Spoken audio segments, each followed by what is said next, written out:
So Steve is, I know most of you guys know Steve Canepa. He's a two-time Emmy winner himself. He's the founder of IBM's digital media platform, and we're really excited about this new partnership that we've forged with Steve and IBM, and he's going to tell you a little bit about it. So, Steve? Thank you. And you should see me slam dunk. It's really impressive. I have a 360 that's amazing. So anyway, happy St. Patrick's Day. Media, constant change, right? Last year we saw 195 million tablets shipped. In a couple years' time, we'll see 5 billion smartphones in every corner of the planet.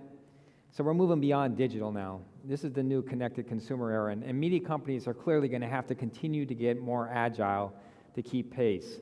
So I thought I'd talk a little bit about some of the trends I see happening. You've heard of some of those today. And a framework we've been working on for about 10 years now to use standards-based technology and software to help media companies become more agile, and some solutions we're pulling together. And then since we're here in Madison Square Garden, I've got a couple sports examples to share, because if I look at the different segments of the industry, sports right now, because of its real-time nature, is a place where there's a lot of really impressive innovation happening. So I'll talk about that in a second. So 75% of consumers surf the web, use social media while they're watching TV. That tells me that the traditional demographics we've used to kind of segment the industry and drive advertising, we're going to have to get better and understand audiences in more detail. In a couple years from now, 5 million years of video crossing the internet every month. Think of the scale that represents, the amount of video that has to be produced, the amount has to be distributed, and also the number of transactions that are going to happen, and all the data from those transactions. In fact, last year we did a survey with CMOs around the globe and from media companies. They told us that social media and customer analytics, those are the new imperatives, kind of the new core competencies that they need in the marketing departments of media companies to keep pace. And then when we talked to CEOs, they said shorter cycle times to capture these opportunities, but the ability to get some value out of this avalanche of data is how they're going to sustain profitability and margins going forward. So what are the trends? I think cloud, analytics, mobile, and social are really key. You might have seen we bought a company called SoftLayer last year. They have a global public cloud environment, and they came to IBM already as a leader in the social gaming marketplace. And the attributes that let them do that, I think, are really important. Huge bandwidth between data centers so they can move media content around. Low latency in the network so they could do gaming applications. And what they call bare metal provisioning for private or public cloud instances where you can deploy applications really quickly. So we're going to spend $1.2 billion and build out 40 more data centers around the world, but I'm starting to think of this as like a global virtual enterprise that seamlessly extends the enterprise of our customers so they can get that content to consumers wherever they're at. And then Watson, if you saw Watson on Jeopardy a couple years ago, it kind of ushered in this new age of cognitive computing where computers are not just on structured data or kind of transaction data, but now on unstructured data or human language data, because consumers aren't just consuming content on those devices, mobile phones and tablets and PCs, they're publishing enormous amounts of content in social media data. And that content in human language form now can be read, and it can be read in real time and integrated in your workflows. And then for me, mobile is about connected, a bi-directional flow of information, and with it, the ability to understand behaviors. What do consumers actually, how do they respond to the offers that you're giving them? How do they actually consume? And then social. You know, this industry has always been about vertical channels to market. Radio, television, publishing, produce great content and vertically send it to market. But now consumers, they don't consume in isolation. They're connected at the edge. They share what they like, what they don't like. They influence each other. I think of it as this horizontal at the edge. We have to connect into that to get a better sense of what they're doing. So as we think about how we do that, we've been working for about 10 years now on this framework at 5 key areas that we think help media companies become more agile to keep pace and to connect these business domains together. And the way we do it is by taking all the acquisitions we've done, some 17 billion, and all the R&D we do every year. But central to our strategy has been to work with business partners like Charlie and his team. As you've already heard today from them, they have relationships, they have experience, and they have applications that are tuned specifically to the workflows of this industry. So by bringing that together, we can get much more agile and move quickly. So let me talk about these 5 areas just quickly. Think about infrastructure and security. I mentioned cloud, but things like linear tape file system. That allows us to get the economics of tape and the workflow advantages of this so we can move all that content quickly. Or over-the-top services. Now we got to transcode all that content in all these different permutations. We get dramatic price performance improvements with Flash. Or think of media and metadata and information management now. Looking across this complex media enterprise, federating search and be able to get a centralized view of customers or products and services and how they're performing. Or Aspera, a recent acquisition we did, moving all that data over IP within your enterprise or to your trading partners. Or the video grid, this is a cloud-based architecture we built in an appliance that's tuned for video processing. We already have a customer in the US today that has 3,500 servers, 145 petabytes of storage, and on a routine day in their network, they ingest and play back 5 petabytes of content. So now we have all this traffic, all this data moving, information and services. We need a smart platform, kind of what just-in-time did for automotive or what back-office processing did for banking. Now we infuse metadata and content essence into the software platform so our customers can define the business rules that the platform used to execute. So then the platform intelligently figures out what's the next best thing I can do at any given moment with all this contention for resource. And we have all this data, lots of data. So we use Hadoop to put big, huge data sets together and look for relationships and affinities between things that aren't obvious. Or you create appliances that can analyze data in real time. So think about a subscriber management system where you look at the consumption patterns and you figure out what churn's going to happen before it happens. Or you're launching a television show or a new film and you tap into social media and find out what people are saying about your marketing efforts so you can forecast the demand before you even release the new product. Or data now coming into your enterprise in real time. I call it data in motion. Streams of data that you can capture and read in real time and integrate in to help you make better decisions. And then you heard earlier, multi-channel enablement. We got to get it out to all these different OSs and these different devices, but that's becoming more and more difficult every day.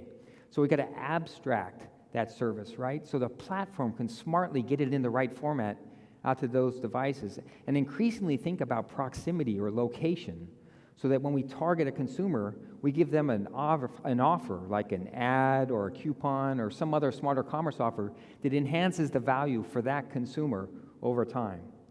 So that's the framework we've been working on for the better part of a decade now, based on IT standard, open architectures, things like SOA and Enterprise Services Bus.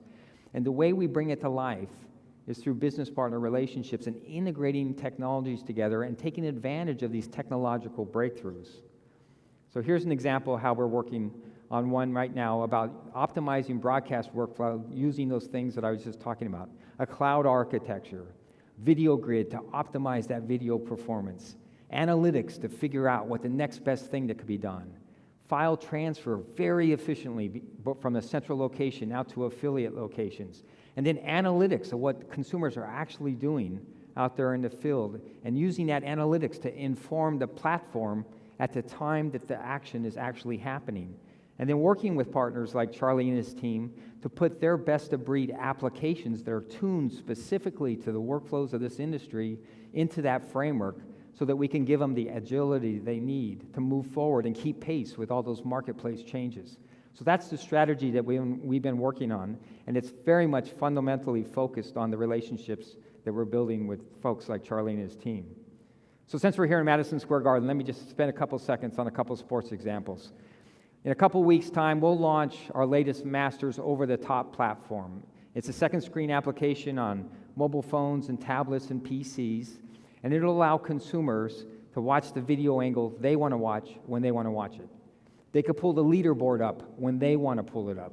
If they see their favorite golfer made a birdie on the last hole and they happen to miss that hole, they can click on that hole and play that video on demand when they want to.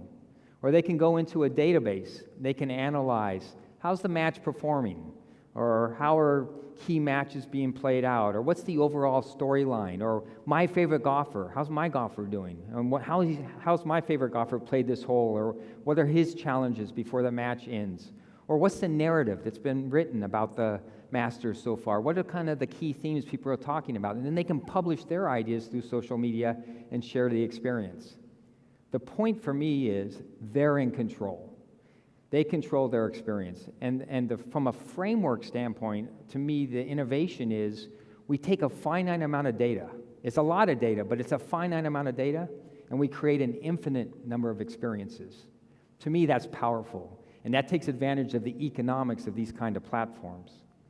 Another example is what we're doing right now in the UK with the Rugby Football Union. So in this case, we're analyzing millions and millions and millions of data sets, and we're looking at players and teams and leagues, and we're figuring out from all the past performances that they've done, when two teams come together to play, what are the likely keys to the match for each of those teams? That if they perform on those analytics attributes, their chance of winning goes up. And then while the match is playing in real time, we analyze the match. And we put it against all that historical performance data, and we put it on a second screen that, once again, the consumer drives the experience so that they're in control. I brought a video that shows how this worked. Maybe we could play that now. Welcome to the IBM Try Tracker on rfu.com, adding meaning to match stats. The Try Tracker takes live stats from the match, crushes masses of data each minute, and then tells you the story of the game in a way that no other stats platform does, giving you a new level of insight. If you're viewing it on mobile, click the pop-out button for a better experience. And if you're on a computer using Internet Explorer, you'll need to be using 8 or above. This is the Momentum view, and it shows you what's happening right now. The ebb and flow of the game as it unfolds, and key events like tries, penalties, and substitutions. The Momentum graph analyses the match's vital statistics, then shows you whether your team are loading on the attacking pressure or battling with their backs to the wall. While the game is being played, the panel on the right gives you the choice of checking out the team lineups, seeing the real-time vital statistics for each side, or adding some extra colour to your experience with the live text commentary. If the Momentum view tells you what's happening, the keys to the game tell you why it's happening. To identify these keys, we analyse data from past performances and meetings to see what it takes for each team to win. They show 3 crucial areas of performance specific to each team. If your side hits their targets in these key aspects of their game, then they significantly increase their chances of victory. Before the game kicks off, you can see the keys for both teams and check out the team lineups. Once the game has started, we start tracking these keys, and when your team's coloured disc swells outside the white target line, then they're on track to hit that winning level. The player influence view tells you who's driving your team forward and getting them closer to achieving those all-important keys. This view shows England's top 3 performers. The player influence graphs analyse every action of every player to reveal which 3 are having the biggest positive impact on the team's overall performance. For added accuracy, the criteria which influence is judged on differs from position to position, so a pounding prop can be meaningfully compared to a wicket winger. The white lines on the graphs show the average performance for that player's teammates. To drill into the momentum, the keys to the game, or the player influence and see how England are stacking up against the opposition, click on the View More button and then use the icons on the right to navigate between the different views. Want to show off your newfound knowledge, settle or start an argument? Then use the social sharing buttons and post the IBM Try Tracker to your Facebook, Twitter or Google Plus profile. And if you want to watch this video again at any time, click on the Help video button. So, sure, the media industry is changing every day. In fact, the only thing I know for sure about the industry today is that it's going to be different tomorrow. But as you can tell, I'm energized by the possibilities that it presents. And I think the new kind of goal for the industry is to provide innovation in a moment of consumption. I think that's the new objective. And with the solutions we're working on and the partnership with Charlie and his team, I'm very much excited about the future. So thank you for allowing me to be here today. Steve, thank you. We are very, very excited about our partnership, so I appreciate you being here. It means a lot to us, and looks like you guys are off to the races. Great. Thank you, Charlie. Thank you. Thank you, everyone.